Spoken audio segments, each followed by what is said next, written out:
2 വർഷം മുമ്പ് വാങ്ങിയ KSRTC സ്വിഫ്റ്റ് ബസിന്റെ ചേസ് പൊട്ടി. 2 വർഷം അന്വേഷണം നടത്താതെ KSRTC പാപ്പനംകോട് വർക്ക്ഷോപ്പിൽ നന്നാക്കാൻ നിർദ്ദേശമുണ്ട്. ഇതേ സമയത്ത് 100-ലേറെ ബസ്സുകൾക്കാണ് KSRTC അന്ന് ഓർഡർ കൊടുത്ത് വാങ്ങിയത്. ഇത്രയും പുതിയ ബസിന്റെ ചേസ് പൊട്ടുന്നത് അപൂർവമാണ് എന്നാണ് ജീവനക്കാർ പറയുന്നത്. ദൃശ്യങ്ങൾ റിപ്പോർട്ടറിന് ലഭിച്ചു. TV പ്രസാദ് നമുക്കൊപ്പം ചേരുന്നുണ്ട്. TV പ്രസാദ്, ആ ദൃശ്യങ്ങൾ നിന്ന് നമ്മൾ മനസ്സിലാക്കുന്നത് ചേസ് പൊട്ടി എന്നത് തന്നെയാണ്. ഇത് 2 വർഷം മുമ്പ് വാങ്ങിയ ബസ്സാണോ? ഇങ്ങനെ ഒരു ബസിന്റെ ചേസാണോ പൊട്ടിയത്? അക്കാലത്ത് ബിജു പ്രഭാകർ MD അടക്കം ചില അഴിമതി ആരോപണങ്ങളൊക്കെ ഉന്നയിച്ചിരുന്നു. കേടുപാടുകൾ സംഭവിച്ച വാഹനങ്ങൾ വാങ്ങി എന്നതടക്കം ചില കാര്യങ്ങളാണെന്ന് ഉയർന്നിരുന്നു എന്നാണ് കേൾക്കുന്നത്. എന്താണ് യഥാർത്ഥത്തിൽ സംഭവിച്ചത്? നമ്മൾ ഈ എഞ്ചിനീയർമാരുമായി സംസാരിച്ചപ്പോൾ അവർ പറയുന്നത് എന്താണ്? ഈ 2 വർഷം പഴക്കമുള്ള വാഹനത്തിന്റെയൊക്കെ ചേസ് പൊട്ടാനുള്ള സാധ്യതയുണ്ടോ സാങ്കേതികമായി?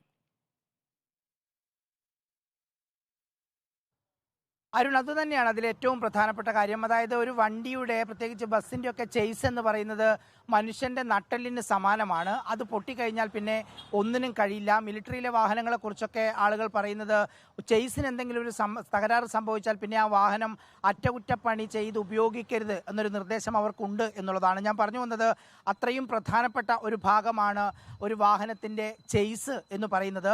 അത് 2 വർഷത്തിനുള്ളിൽ പൊട്ടി എന്നുള്ളിടത്താണ് ഇതിൻ്റെ ഏറ്റവും പ്രധാനപ്പെട്ട കാര്യം. 2 വർഷത്തിനുള്ളിൽ പൊട്ടി എന്ന് മാത്രമല്ല, അതെങ്ങനെ പൊട്ടിയെന്ന് അന്വേഷിക്കാതെ അത് നന്നാക്കാനുള്ള നിർദ്ദേശം അവിടുത്തെ വർക്ക്ഷോപ്പിലെ ജീവനക്കാർക്ക് കൊടുക്കുകയും ആ ബസ് ഇതിനകം തന്നെ നന്നാക്കാനുള്ള നടപടികൾ പാപ്പനംകോട് ഡിപ്പോയിൽ തുടങ്ങി എന്നതാണ്. സ്വാഭാവികമായി ഒരു കമ്പനിയിൽ നിന്ന് വാങ്ങിയ വാഹനം അത് 2 വർഷത്തിനുള്ളിൽ അതിൻ്റെ ചേസ് പൊട്ടുമ്പോൾ കമ്പനി അധികൃതരുമായി സംസാരിച്ച് അതിന് മാനുഫാക്ചറിങ് ഡിഫക്റ്റ് ഉണ്ടായിട്ടുണ്ടോ, നിർമ്മാണത്തിൽ എന്തെങ്കിലും അപാകത ഉണ്ടായിട്ടുണ്ടോ എന്ന് പരിശോധിക്കേണ്ട ബാധ്യത അത് പർച്ചേസ് ചെയ്ത KSRTCക്കുണ്ട്. അത് ഇതുവരെ നടന്നില്ല എന്നുള്ളതാണ് മനസ്സിലാക്കുന്നത്. ഇതിൻ്റെ പർച്ചേസുമായി ബന്ധപ്പെട്ട ഏറ്റവും മുതിർന്ന ഒരു ഉദ്യോഗസ്ഥനോട് നമ്മൾ അല്പസമയം മുമ്പ് സംസാരിച്ചപ്പോൾ അദ്ദേഹം പറയുന്നത് എഞ്ചിനീയറിംഗ് വിഭാഗവുമായി ബന്ധപ്പെടാനാണ്. എഞ്ചിനീയറിംഗ് വിഭാഗത്തിലെ മുതിർന്ന ഒരു ഉദ്യോഗസ്ഥനോട് സംസാരിച്ചപ്പോൾ അത് പരിശോധിച്ചിട്ട് പറയാം എന്നുള്ളതാണ് അവർ പറയുന്നത്. പക്ഷെ വർക്ക്ഷോപ്പിലെ ജീവനക്കാർ പറയുന്നത് സമീപകാലത്തൊന്നുമില്ലാത്ത ഒരു സംഭവമാണ് ഉണ്ടായത് എന്നതാണ്. അവരുടെ ആശങ്ക മറ്റൊന്നുമാണ് അരുൺ. നമ്മൾ അറിയാവുന്നതുപോലെ 131 സ്വിഫ്റ്റ് ബസ്സുകളാണ് ഈ 2022 മാർച്ച് സമയത്ത് പർച്ചേസ് ചെയ്തത്. നമുക്കറിയാം, കൂട്ടത്തോടെ സ്വിഫ്റ്റ് ബസ് വരുന്ന ഒരു സമയമായിരുന്നു അത്.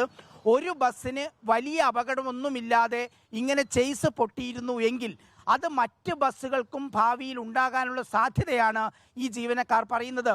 അങ്ങനെയെങ്കിൽ ഒരുപക്ഷെ നേരത്തെ തന്നെ ബിജു പ്രഭാകർ ഉൾപ്പെടെയുള്ളവർ ചൂണ്ടിക്കാണിച്ചതുപോലെ ഏതെങ്കിലും രീതിയിൽ ഉണ്ടായിരുന്ന ചേസുകൾ, ബസ്സുകൾ വാങ്ങിച്ചിരുന്നോ എന്നുള്ളിടത്താണ് ഇതിൻ്റെ ഏറ്റവും പ്രധാനപ്പെട്ട പ്രശ്നം. ഇതിലിപ്പോൾ മറുപടി പറയേണ്ടത് KSRTC തന്നെയാണ്. നമുക്കറിയാവുന്നതുപോലെ പല ഘട്ടങ്ങളിൽ KSRTCയിലെ ജീവനക്കാർ തന്നെ KSRTCയിലെ പർച്ചേസ് അഴിമതികളെക്കുറിച്ച് പറഞ്ഞിട്ടുണ്ട്. ബിജു പ്രഭാകർ തന്നെ 100 കോടി രൂപയുടെ അഴിമതി ആരോപണമാണ് അദ്ദേഹം ഗതാഗത വകുപ്പ് സെക്രട്ടറി സ്ഥാനം എടുക്കുന്ന സമയത്ത് ആരോപിച്ചിട്ടുള്ളത്. അത് പിന്നീട് ജീവനക്കാർക്കിടയിൽ വലിയ പ്രതിഷേധമുണ്ടായി. ബിജു പ്രഭാകറിനെതിരെ വലിയ രോഷമുണ്ടായി. 100 കോടി രൂപയുടെ അഴിമതി ആരോപിച്ച ഒരു സ്ഥാപനത്തിലാണ് ഇത്തരത്തിൽ ഒരു സംഭവം ഉണ്ടാകുന്നത്. വെറും 2 വർഷത്തിനകം ഒരു പുത്തൻ ബസ്സിൻ്റെ ചേസ് പൊട്ടുന്ന രീതിയിലേക്ക് കാര്യങ്ങൾ വന്നു. പാപ്പനംകോട് വർക്ക്ഷോപ്പിൽ നിന്നുള്ള ദൃശ്യങ്ങളാണ് നമ്മളിപ്പോൾ കാണിക്കുന്നത്.